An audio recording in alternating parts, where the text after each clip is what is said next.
को मेरा प्यार भरा नमस्कार। अकाल मृत्यु क्या है? गरुड़ पुराण के अनुसार अगर किसी व्यक्ति की मौत जहर पीकर, फांसी लगाकर, भूख से पीड़ित होकर, आग से जलने पर, किसी हिंसक प्राणी द्वारा जल में डूबने से, किसी दुर्घटना के कारण या फिर आत्महत्या करने से होती है तो वह अकाल मृत्यु कहलाती है। अकाल मृत्यु वह स्थिति है जब शरीर नष्ट हो जाता है लेकिन आत्मा संसार में ही बनी रह जाती है।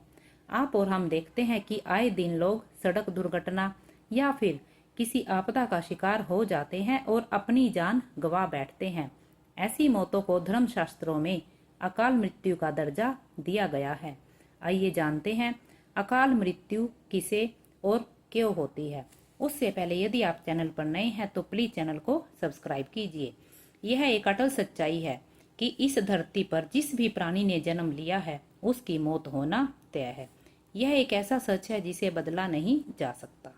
हम सभी जानते हैं कि पृथ्वी लोक में प्राणियों की संख्या इतनी है कि हर दिन किसी न किसी की मृत्यु होती रहती है।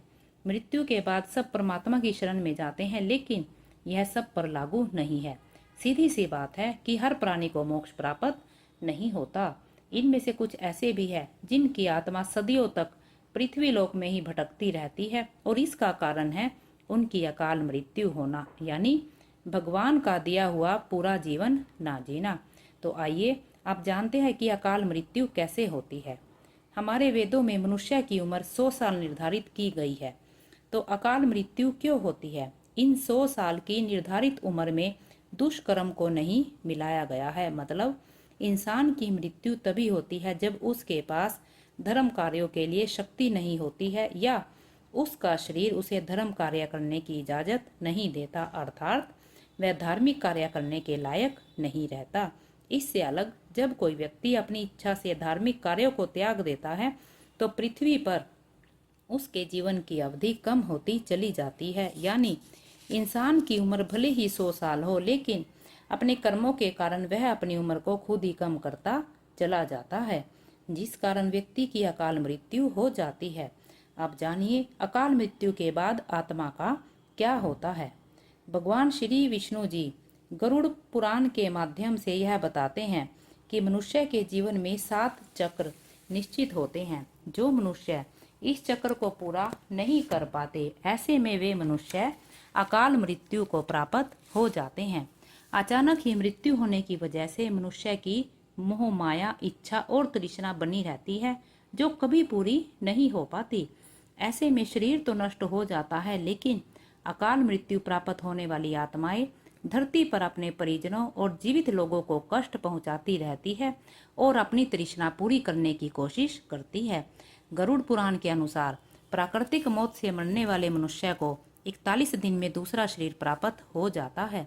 इसके विपरीत अकाल मृत्यु को प्राप्त व्यक्ति भूत प्रेत पिशाच कुष्मांडा ब्रह्म राक्षस बेताल और छत्रपाल योनि में भटकता रहता है। उसकी आत्मा को जल्दी से शांति नहीं मिलती। गरुड़ पुराण के अनुसार अकाल मृत्यु में आत्महत्या को सबसे निकृष्ट माना गया है। आत्महत्या को हमारे हिंदू ग्रंथों के अनुसार सबसे घिनौना कृत्य बताया गया है।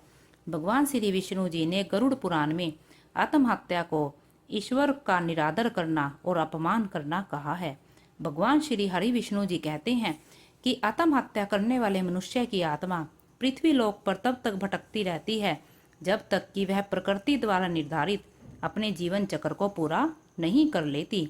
इस तरह की आत्मा को ना तो नरक लोक में जगह मिलती है और ना ही स्वर्ग लोक में।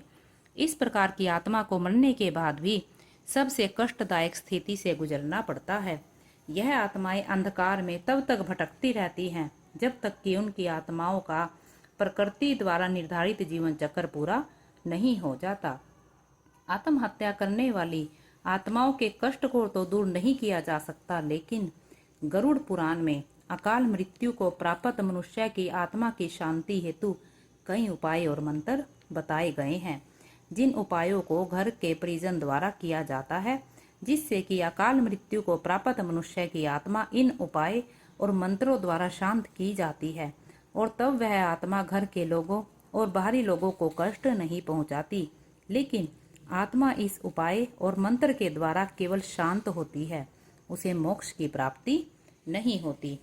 क्या है अकाल मृत्यु के संकेत अर्थात अकाल मृत्यु के लक्षण?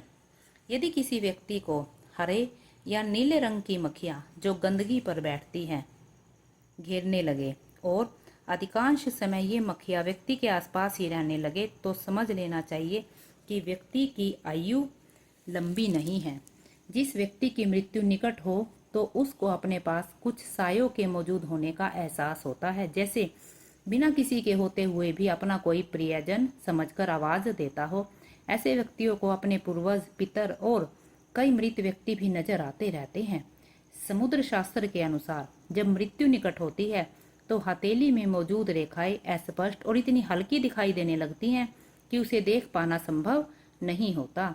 जिन लोगों की मृत्यु निकट होती है वे अपनी छाया को भी खुद से अलग देखने लगते हैं।